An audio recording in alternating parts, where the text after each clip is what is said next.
Here we are. Good evening and welcome to Talking Songs with me, Roland Jones. How are we doing out there? How are we doing? How are we suffering with the snow? Lots of people had gigs cancelled over the weekend. I know I did. We're kind of mid-country here in Manchester. I think this is the sort of furthest south that the real bad weather's gone. So yeah, lots of gritters out doing all that sort of stuff. 130 lorries stuck on the M62 apparently last week. Just thought I'd mention that. Yeah, apart from that, what have I got to report? Nothing very much, really. So I'll start off with a tune before I introduce my guest for this evening.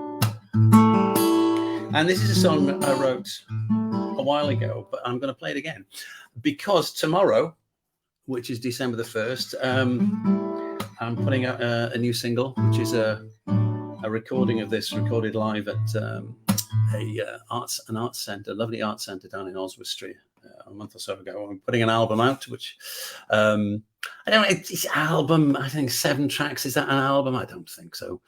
You know, from somebody who was brought up in the era of double albums and concept albums and stuff like that, 7 songs doesn't really seem like a full album to me, but it's longer than an EP. So we'll be putting that out in January, but this is a sort of taster for it, which will be the single, which is called How It Is.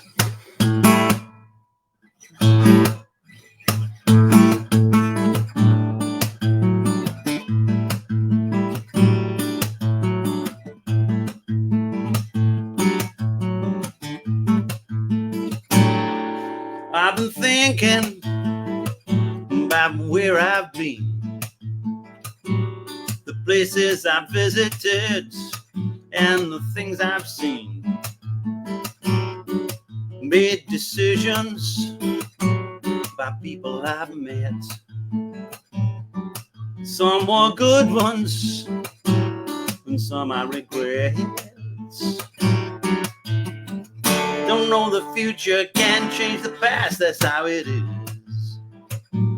That's how it is. I've been thinking about me and you. Where are we going? What are we gonna do? Nothing keeps us together. Not the one thing we've done. No reason unites us. We're the 2 lives, not one. Don't know the future, can't change the past. That's how it is. That's how it is. I've been thinking what might come to pass. Will I ever find someone, a love that will last? I keep hoping, I keep looking around, but the other half of me is nowhere to be found. Don't know the future, can't change the past. That's how it is. That's how it is.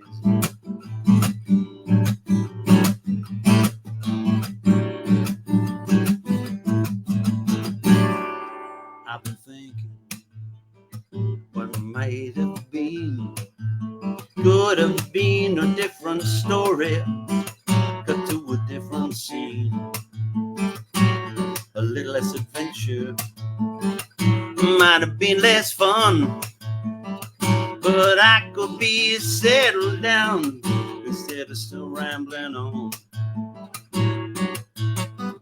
Don't know the future, can't change the past. That's how it is. That's how it is. Don't know the future, can't change the past. That's how it is. That's how it is. That's how it is.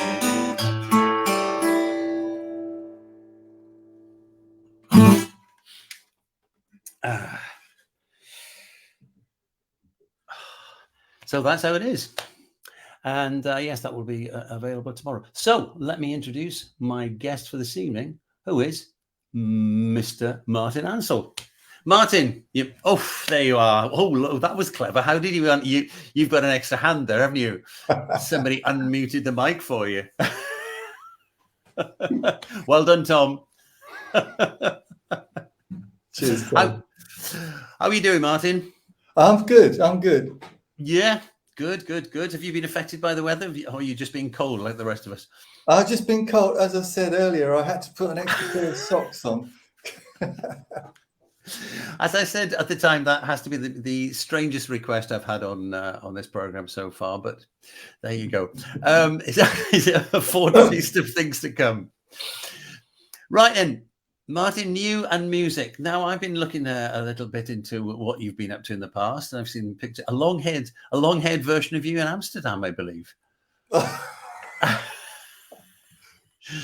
We all have them. Don't worry, I've got one of me. Murky past. Yeah, a murky long-haired past. I looked like Neil from The Young Ones, except I wasn't that cheerful.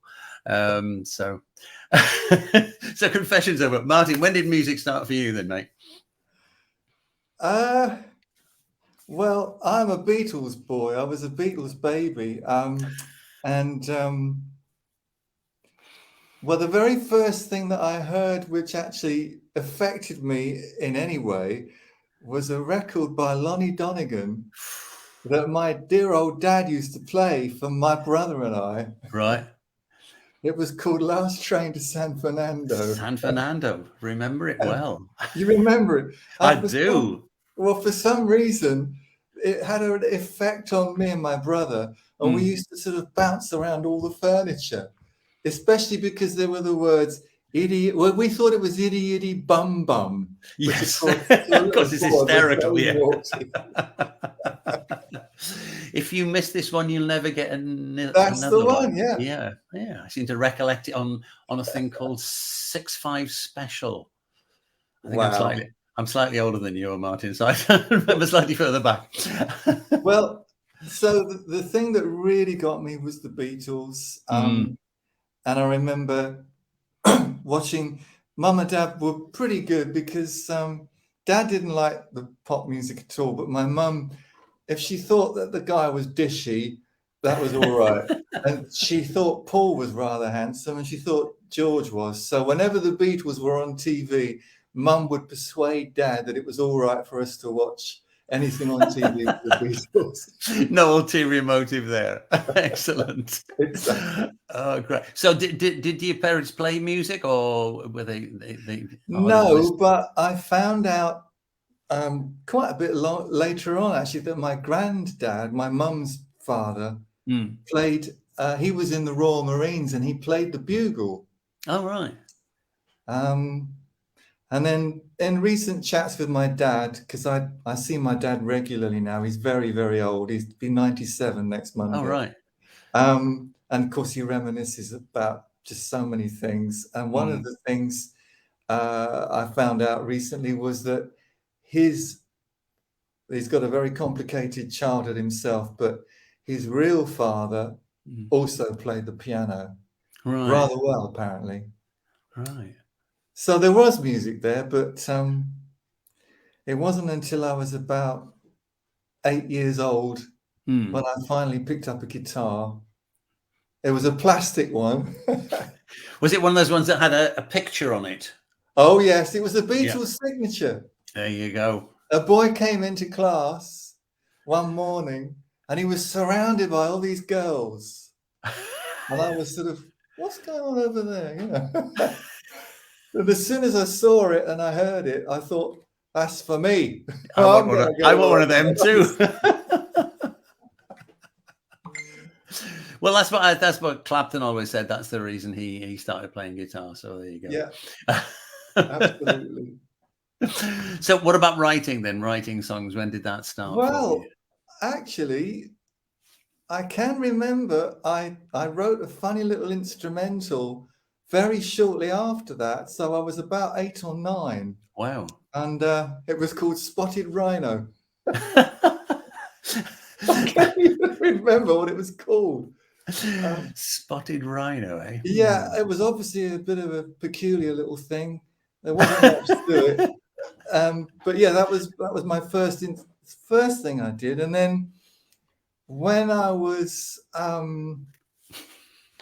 between primary school and secondary school, I had my first little group in the end of the primary school. We called ourselves the Spartans. What a precocious young man you were. That's Oh, I amazing. know. The Spartans. That's We wonderful. even got into a local talent competition, and we ended up performing at the Central Hall in Chatham. But the winner was this 4-year-old who was taught to play the drums. Oh my goodness! I mean, he was extraordinary. He played like Buddy Rich. Good God! But when he won it, of course, and they got him to come out and play an encore. Of course, he played exactly the same thing. The poor little chap had been brainwashed by his dad to learn this thing, you know. But we did a couple of songs by the Monkees. Oh, and but anyway, sorry, I'm digressing because no, not at all. That's what this is all about. Well, from leaving primary school, I then went to secondary school, and there was a group already formed there called the Footprints. Right. And the Footprints, there were 4 of them. Well, there were 4 when I joined. It was Billy Clift on rhythm guitar. That's a very rock and roll name, isn't it? Billy Clift. Yeah, Billy. Wow. Well, Billy is now alive and well and kicking in Whitstable. Right. Hi, Bill, if you're listening. And Jez Ryder, who became Jacques Hughes, who had success with a band called Wang Chung. Oh, right. Their big hit in England was called Dancehall Days in the early 80s. Oh, right. Okay. Anyway, the drummer, who was a genius, he had about 14 O levels. We don't know what happened to him, but we did a few gigs together as the Footprints. And then, of course, we all fell out like you do. Yeah. Because they all got into Chicago and Blood, Sweat and Tears. And I didn't like any of that. I was a Pink Floyd, Jethro Tull man. Oh, right. Okay. Yeah. So I went sort of psychedelic yeah. So that was it, really. But I was writing songs from about the age of 10, all with peculiar titles, you know. I'm still taken by Spotted Rhino. It's Spotted Rhino on the Footprints. I mean, that's straight out of the psychedelic 70s, isn't it? I mean, the Footprints.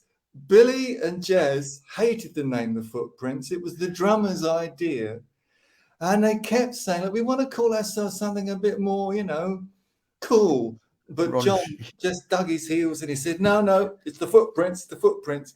I think Billy came up with methyl orange. Oof. But John wouldn't have anything in the end, he agreed that we could call ourselves Footprints ad infinitum. Now I ask you. Heading progressive rock there. Actually, we have something in common here, actually, because the band I played in at school was called the Dirty Feet Blues Band. So there's that. There's a foot fetish coming out here, isn't there? Somewhere along the line. Excellent.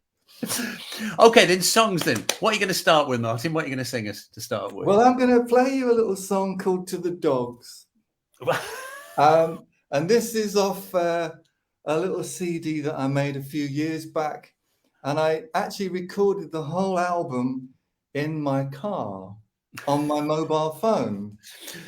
Right, just for those of you watching who don't know this story, when I first suggested to Martin that he came on the show, he wanted to record the entire thing from the car, and given the amount of technical problems we've had in the last 24 hours, he can probably see now why I was insistent that we did it in a more stable setting.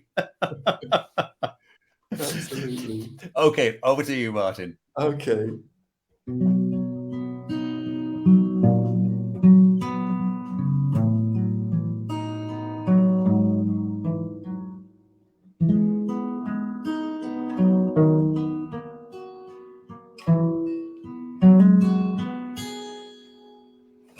Batman, Pac-Man, angry Iraq-man, don't you climb over my wall. As you can see, we've just started tea. There's still a few crumbs on the lawn. Searching the borders, barking new orders. who could stop wagging their tail.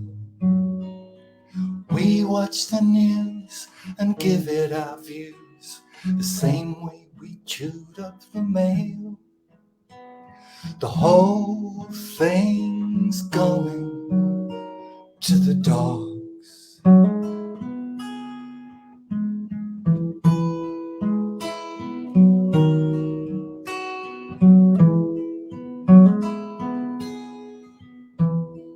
Lead us, bleed us, blind us, cheat us, throw us a few juicy bombs.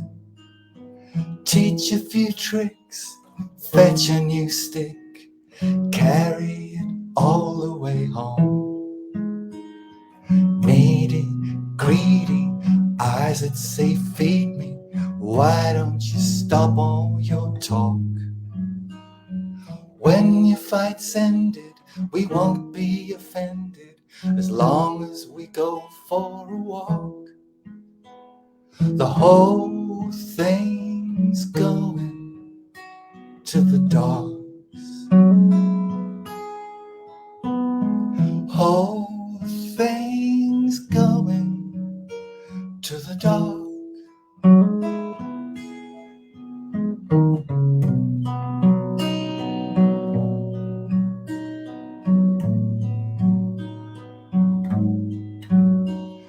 Whole thing's going to the dog. The whole thing's going to the dog.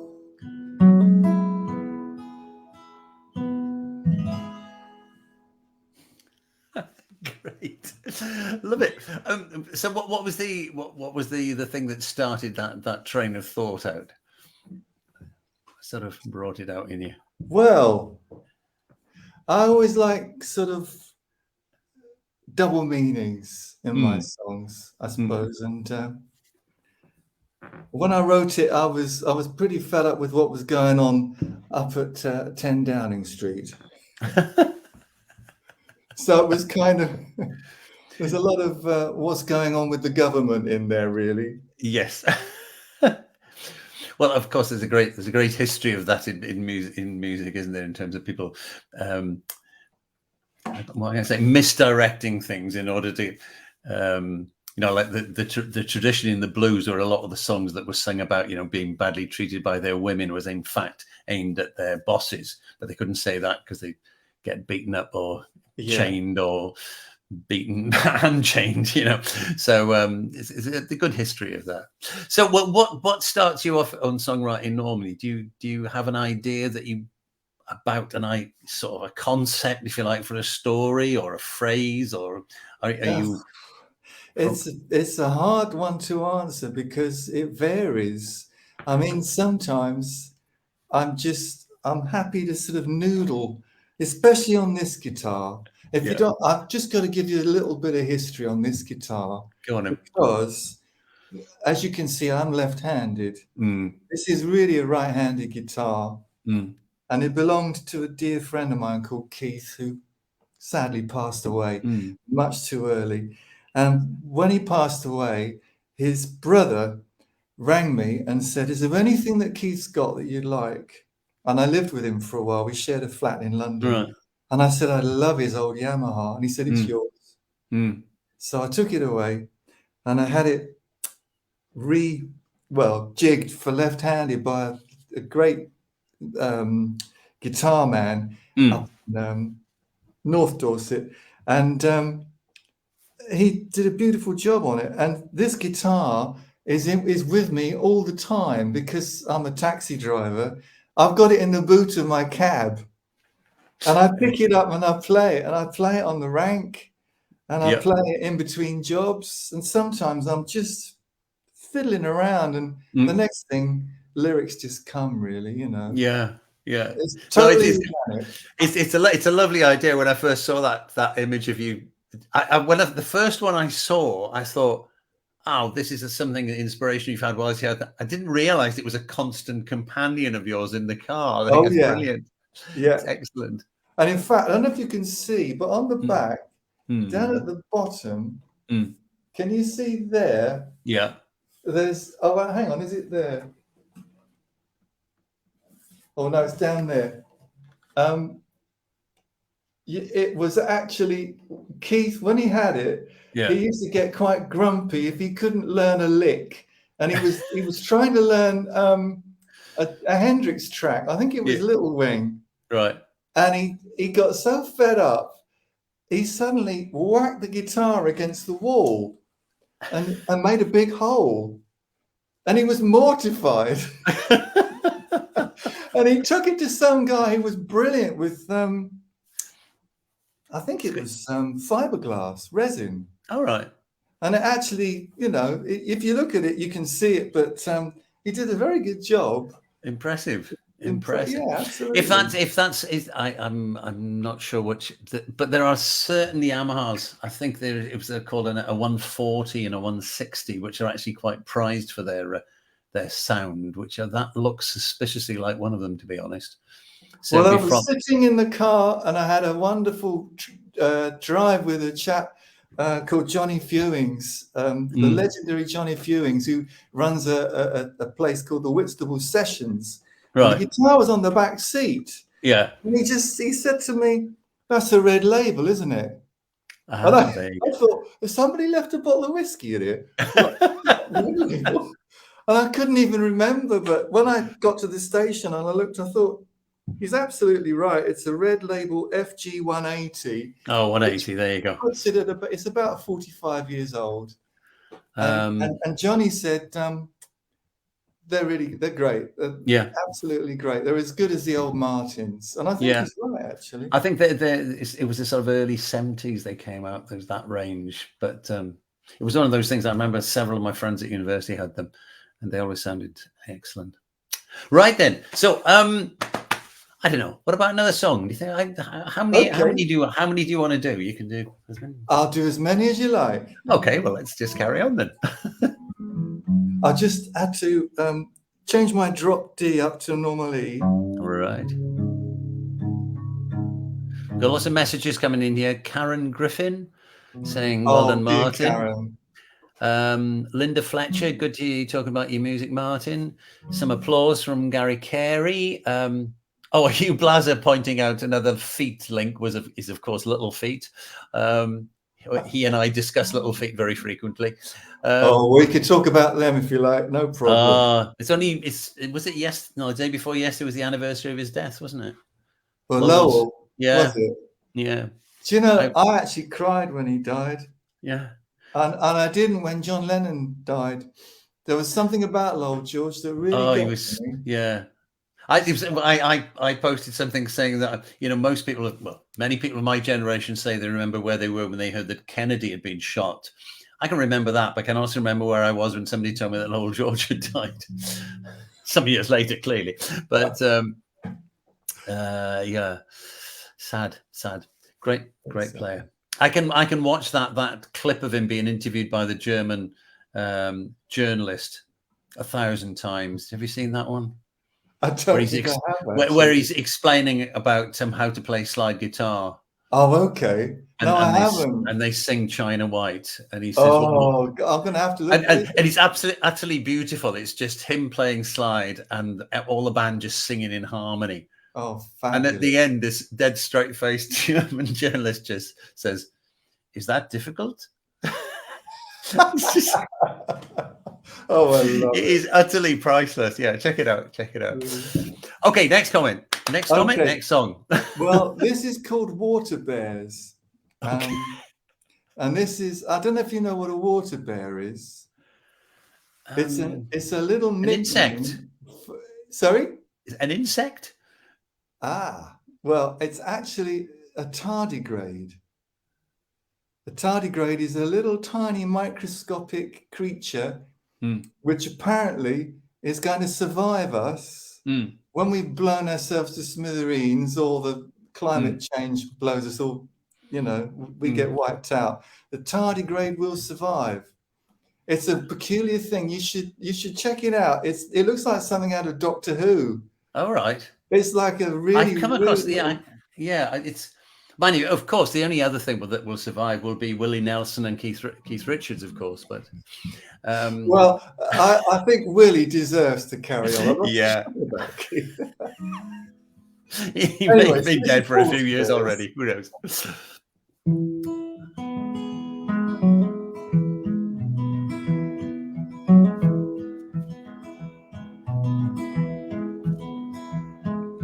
Fly my butt around the moon.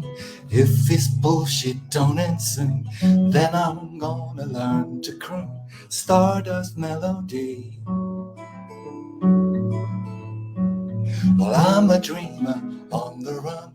I'm still looking for some fun. Seems you need a passport just to smile. Baby, that's not my style. While the water bears sit on the fence, I can see how this one ends. When we're gone, the micro world begins. In the places where we've always been, tiny things will rise unseen. Maybe that's what made the angels smile. Baby, that's just their style. I've never heard of tardigrades, tough as tiny hand grenades. Drop the big one, they get hardly grazed. Watch them with a microscope, living on a piece of rope. You can almost see them kind of smile. Baby, that's just their style. While the water bears sit on the fence, I can see how this one ends. When we're gone, the micro world begins. In the places where we've always been, tiny things will rise unseen. Maybe that's what made the angels smile. Baby, that's just their style.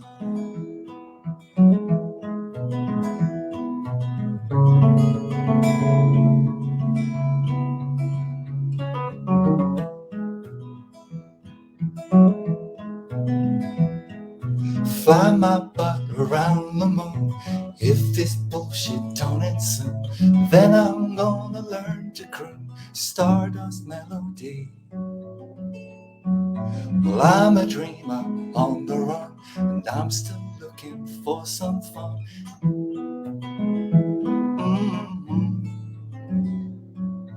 Baby, that's just my style.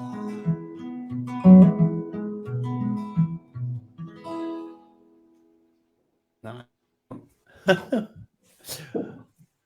Press the wrong button there. Nice, I like it. You got some more comments here. Hugh Blazer, I cried too when I got the news of Lowell, and he agrees with me that the China White clip is essential. Hello from Linksy Hansen. Hi, Martin. Oh, lovely. Hi, yeah. Hello. Dr. Z and Lynn, and hello from Beverly Baxter as well. There you go. Oof. So yeah, we've leapt here from the Beatles to to Martin Ansell. What other things there must have been something else that influenced you, or you listened to a lot, or that in between then and now? Well, I went through a phase of I got into a lot of acoustic stuff. I think the first acoustic artist that I really got into was Roy Harper. Right. And Nick Drake, John Martin. Also, I love Leonard Cohen. Dylan was someone, I loved some of his songs, but I always had a problem with his voice. And it wasn't until I got involved with Debbie that she kind of converted me, really. And I mean, now I can listen to, I don't like the way his voice has gone now, but I mean, I love Blonde on Blonde, and I love some of the really early stuff. But Leonard Cohen, Debbie and I often say to each other, Bob Dylan gets all of the accolades, But in terms of sheer brilliance, and I really do think Leonard Cohen couldn't really be. People say that Leonard Cohen's depressing, and I say, listen to "I'm Your Man." If you listen to that album, it's hilarious. And we saw him at Bournemouth at the Bic about a year before he passed away, and he was fabulous. And when he came off stage, he did this little high kick. As this elderly man, you know, really quite frail, but he did this. He sort of smiled at the audience, and then he did this kind of weird backward kick. It was brilliant. So yeah, I love a lot of acoustic art. I love Martin Carthy. The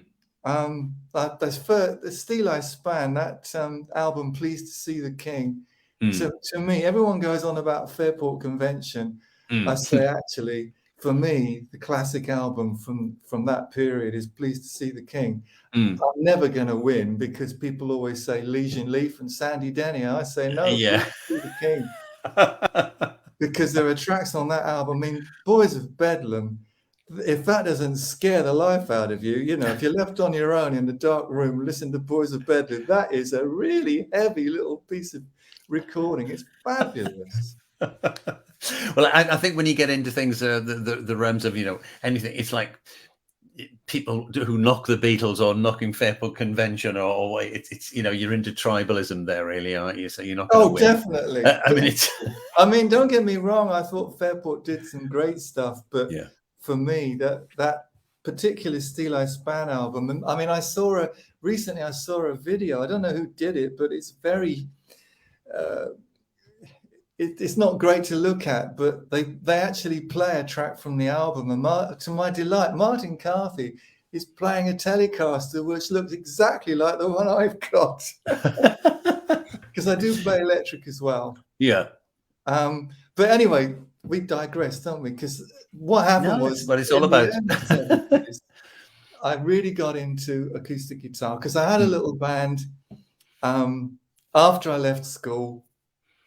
And I got together with 3 guys from the grammar school, and we formed a group called LBW.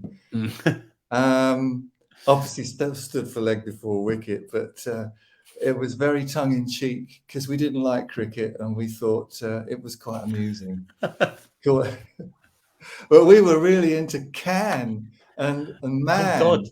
Wow. Man, great band. Oh, yeah, we absolutely adored Man. Spunk rock. That changed our lives, that track. For the ladies in the audience, I'd just like to point out that actually it's just a 20-minute sort of basically a widdly kind of jam, but it's fabulous. It's just fabulous.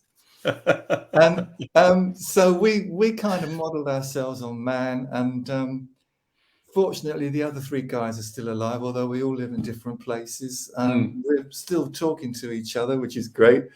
But I used to listen to Man. I used to listen to the Grateful Dead. I loved Live Dead, Dark Star, you know. Yeah. And which brings me to the photograph of me in Amsterdam with long hair. Yeah. You don't want to know any more about that. So, but I moved up to London. I was still writing songs. I had hair down to here, as you know. But I moved into London at the wrong time because punk rock suddenly started. Right. And I felt very out of place. I ended up doing a gig at a pub in North London called the Torrington, and I was supporting a group called the 101ers. Oh, right, yeah. And it was Joe Strummer. Yeah.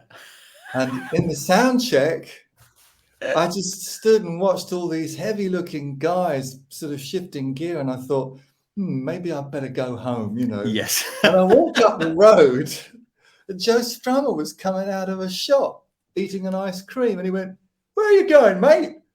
I said, "Well, I don't really think what I do is going to sort of fit in with you guys." He said, "Rubbish." He said, "I'd much rather hear you than the, bloody tapes and stuff. Come on back, you'll be all right." So I did the support spot, and actually it went down fine, which was great. Brilliant. And then I sort of slept around London for a couple of years, supporting all kinds of people. Eddie and the Hot Rods. I even supported the Stranglers. Oh, gosh. Oh, that was a very tricky gig because Mm. Jean-Jacques Burnel didn't like me, and he got up on the mixing desk. Just as I started playing, he started pushing the faders until the Oh, whole thing just was massive feedback, and he was grinning at me. I thought, you horrible bloke, you know. yeah, What? yeah. That really wasn't very nice at all. No, I would have to say I was never very taken by the Stranglers, but that was a bit of an era. So we were talking what sort of 76, 77, around those. Yeah, Yeah. and then a friend of mine said, "Look, if you really want to get on in the music business, you need to cut all that hair off." So I did, and I did get a record deal, but it was I don't know whether it was anything to do with the hair or not. Actually, I'm glad I did get rid of it, but yeah, Yeah, I got caught up in that as well. We were playing.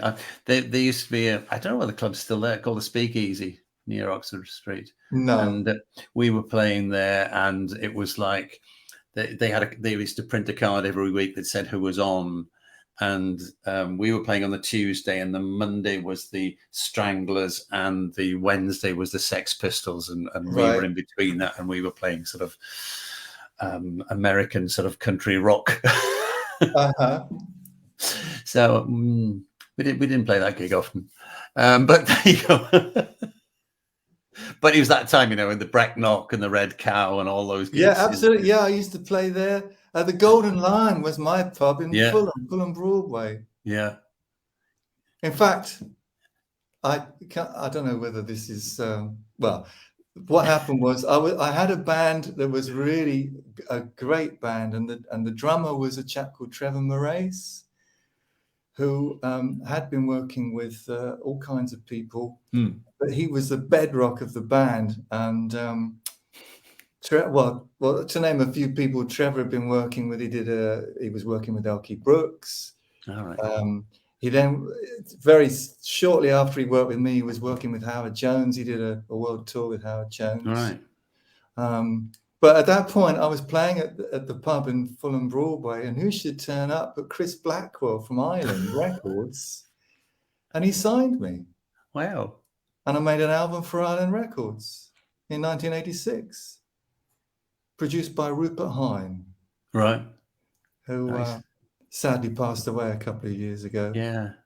But so the music sort of style that I was writing sort of really changed, because from sort of folky stuff and kind of West Coasty psychedelic, I then went into kind of more mainstream rocky pop. It was a bit psychedelic still, but yeah, that was a weird period, the 1980s.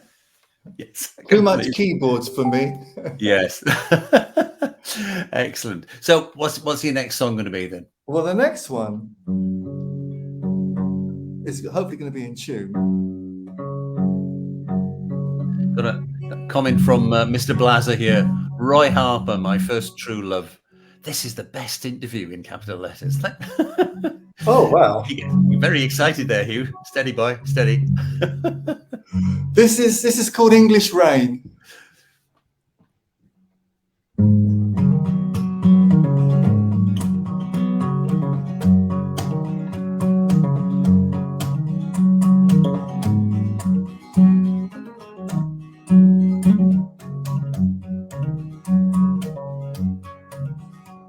It's hard to imagine we've ever had summer.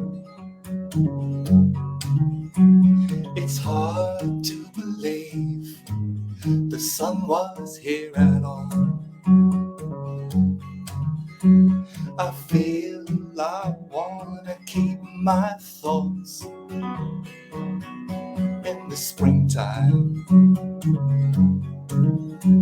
I sit in my car in the endless English rain.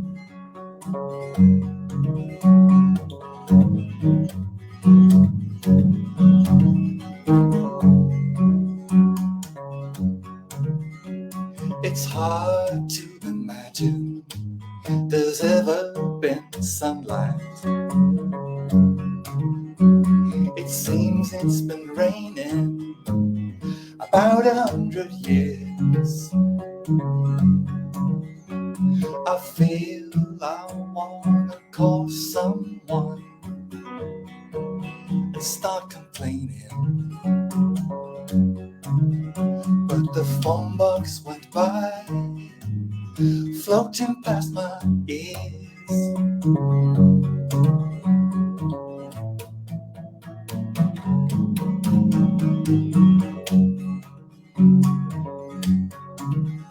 If it keeps on raining, it keeps old England green. We could sell off our houses and live in submarines, drown all our troubles and sail away. Just keep singing, watch it all go down in the endless English rain. Watch it all go down in the endless English rain.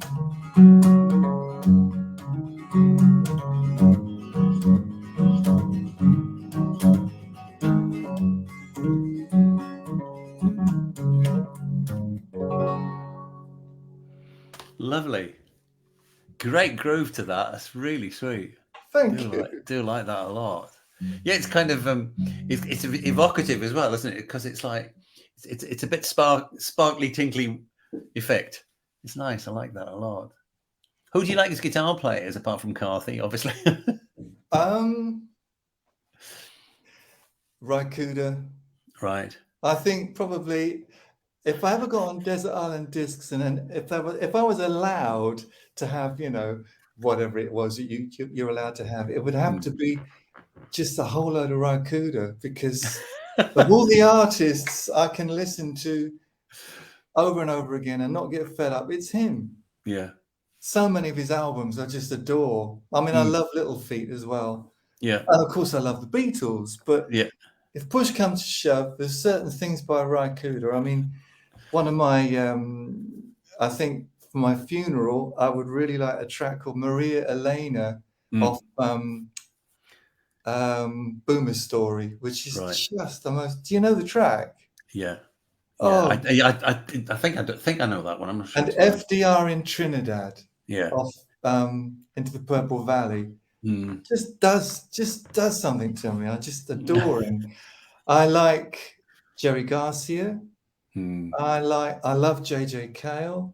I don't like flashy stuff. I've never been impressed by, you know, shredders.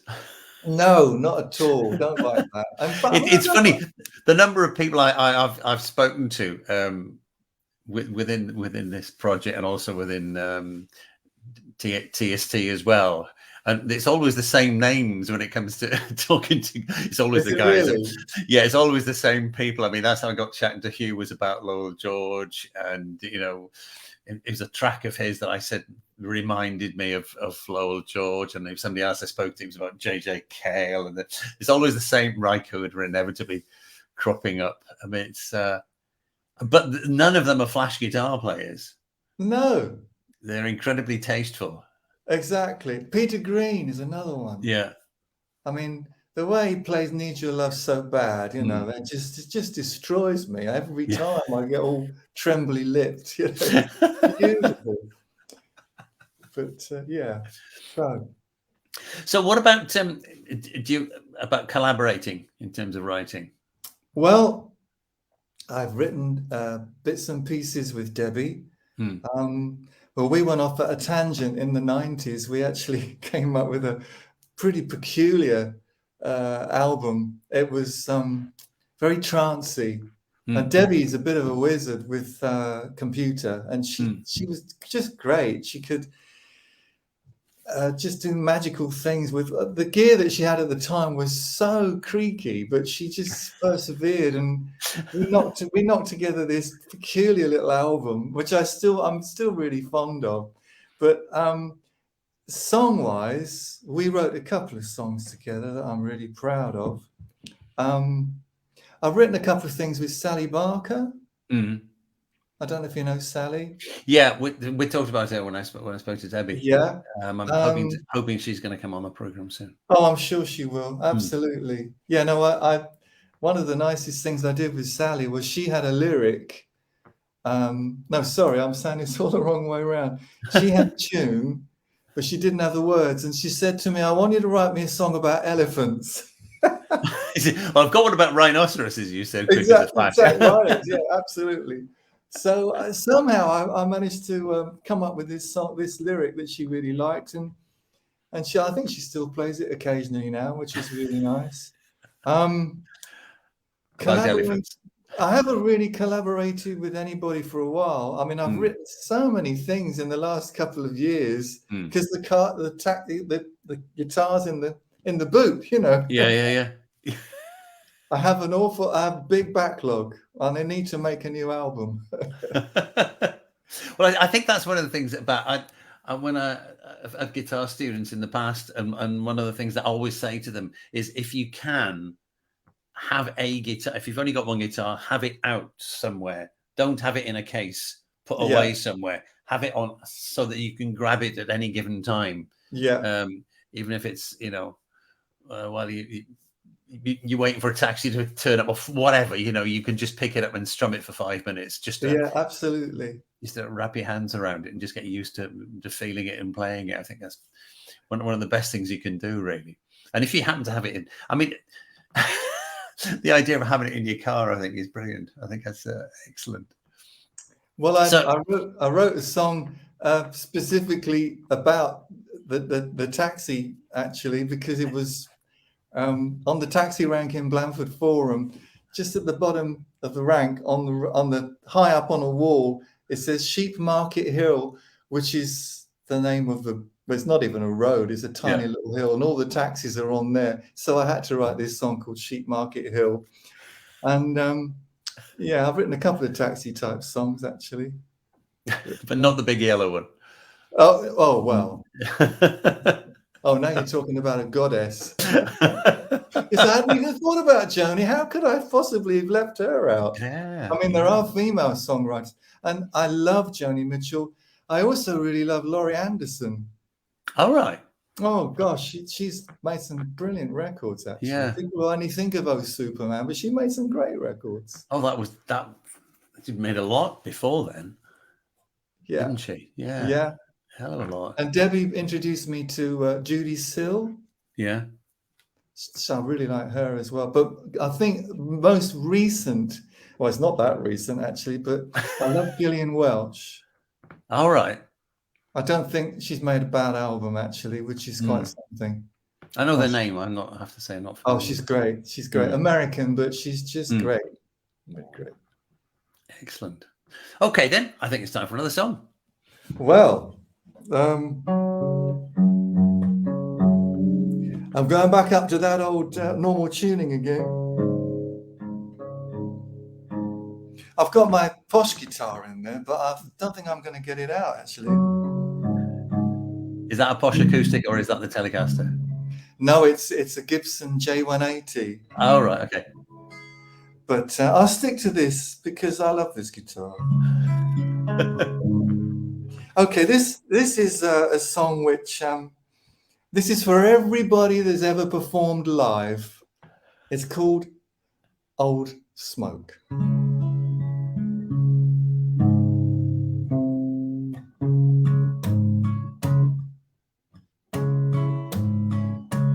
Old smoke lingers on inside this old guitar, one that scraped a living from 100 smoky bars. How our lungs survive the devil's favorite air.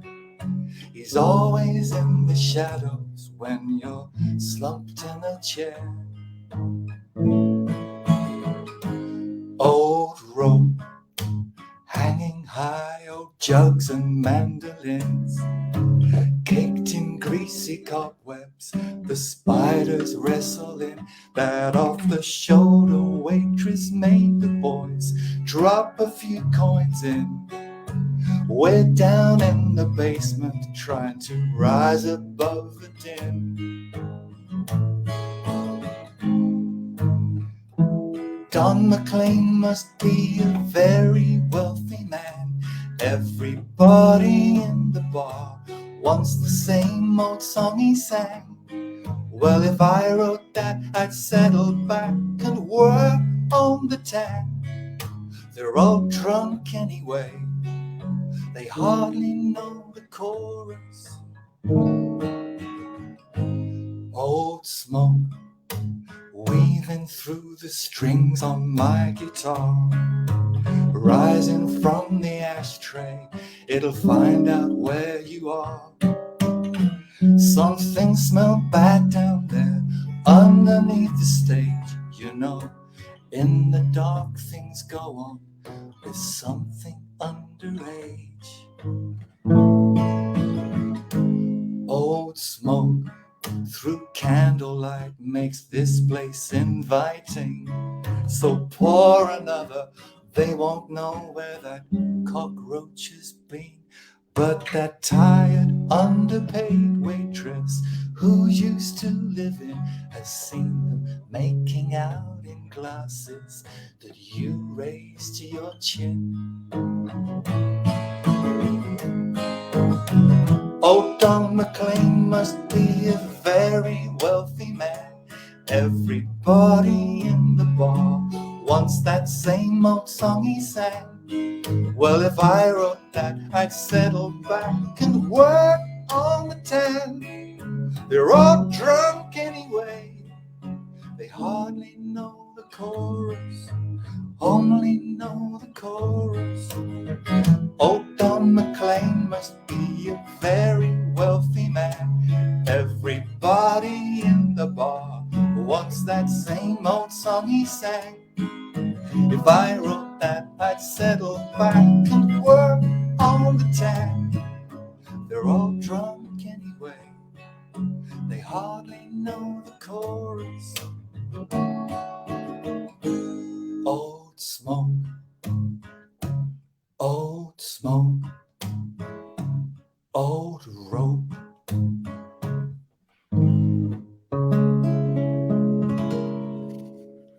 Excellent. Excellent.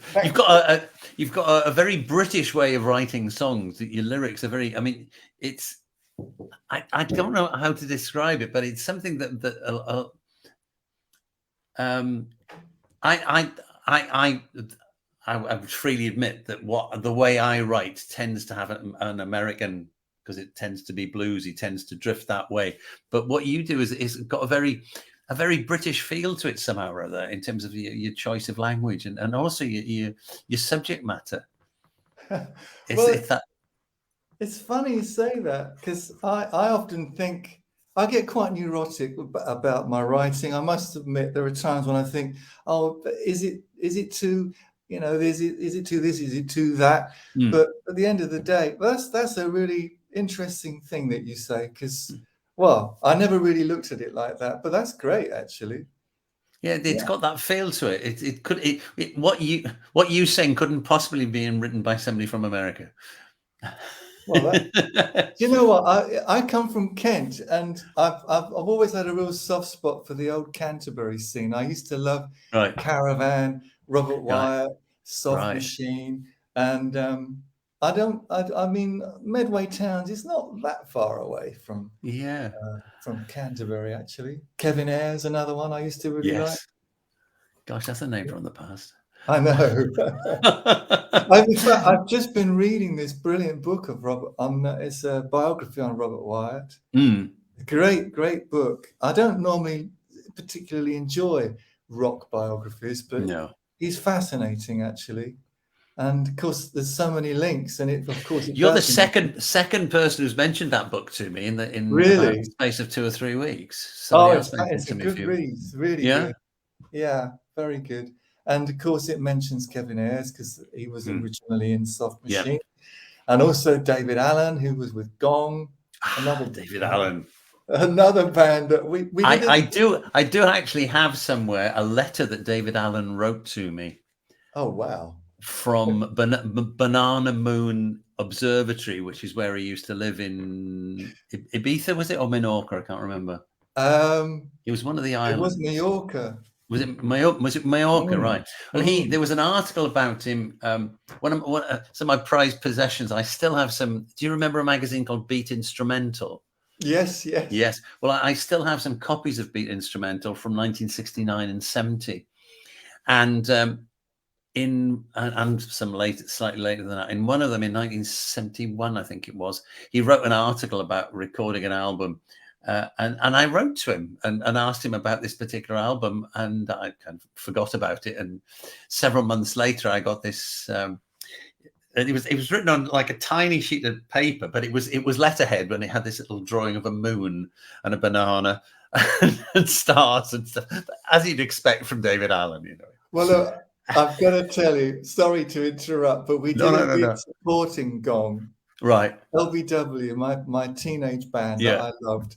We did a gig supporting Gong, and it was so funny because the bass player in our band had said to me, "Look, we're supporting Gong. We need to be a little bit cosmic." So he took my guitar, which was I don't know what it was. It was a piece of rubbish, but he painted it silver.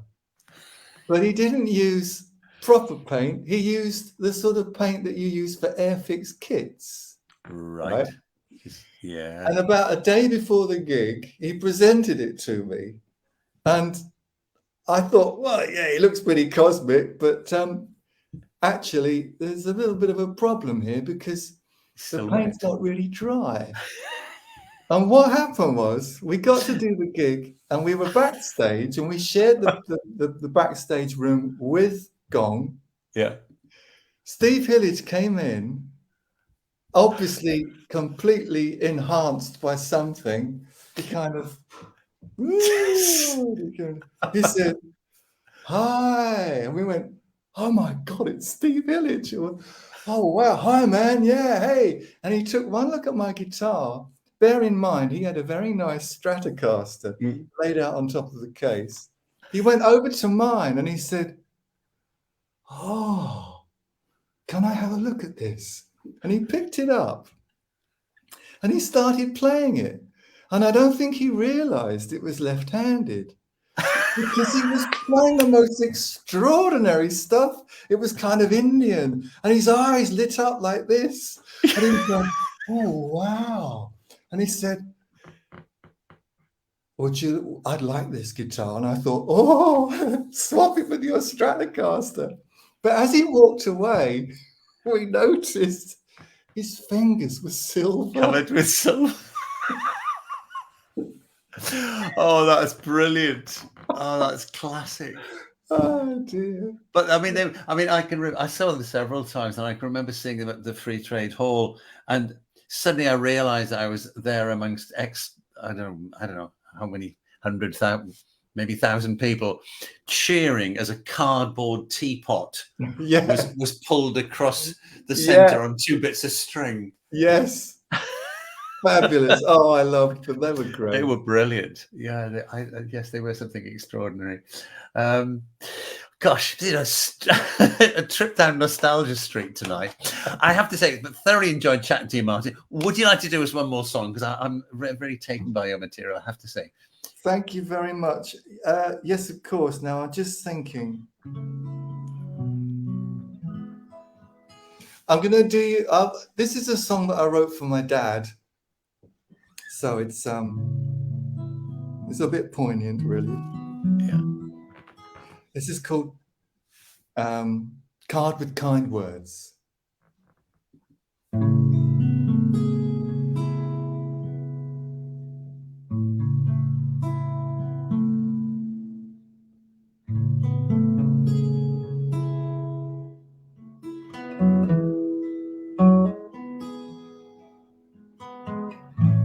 I came in this room for a reason, and I'm standing at the door. If I turned around,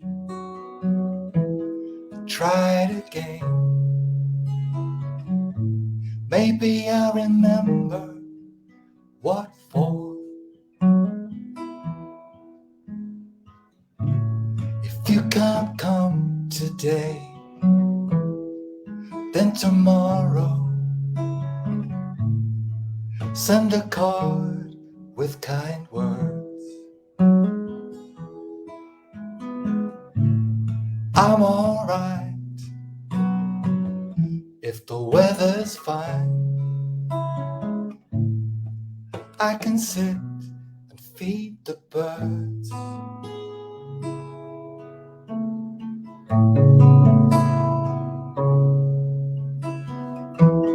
La la la la la, la la la, la la la la is what I say. It's my own language and my own words. There's no one else here anyway. If you can't come today, then tomorrow send a card with kind words. I'm alright, the weather's fine. I can sit and feed the birds.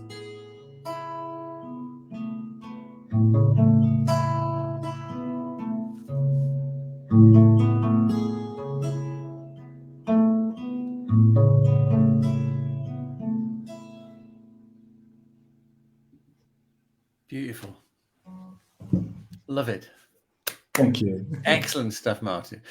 Thoroughly enjoyed your music. I'm so glad we managed to get through all the technical issues that we had earlier on today and yesterday.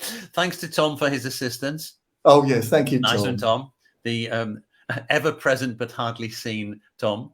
And best of luck with it all, and keep in touch and let us know when you're doing stuff. Have you got any gigs coming up that we should tell people about? Well, we've got, Debbie and I have got this gig because when we work together, we're known as a duo called Woman Wants Tall Man. And we've got this gig in Cumbria, but it's not until February. Right. So I'm keeping my fingers and toes crossed that the weather's okay and we can get up there, you know. Ooh, But yeah, watch this space, everybody, on Facebook, you know. Yeah. But meanwhile, you don't mind me mentioning that all of my stuff's available on Bandcamp. Oh, it's there. It's there. It's all there. Thank you, Roland. Absolute pleasure, mate. And yeah, I think by February you should be all right. I should actually, I've got a gig a week Monday up in Keswick, so I'm hoping it'll be clear by then, because I had one cancelled over the weekend because I couldn't get to Sheffield, because Sheffield was just clogged completely. So it's a winter out there. So best of luck for that one. Okay, thank you again, Martin. Thank you very much. That was Thanks, lovely. mate. Cheers. Great. Bye. That was good. I enjoyed that. Lovely songs, very delicate and very British. Hang on, I've got a few comments here. I might find out whose comments we've got here.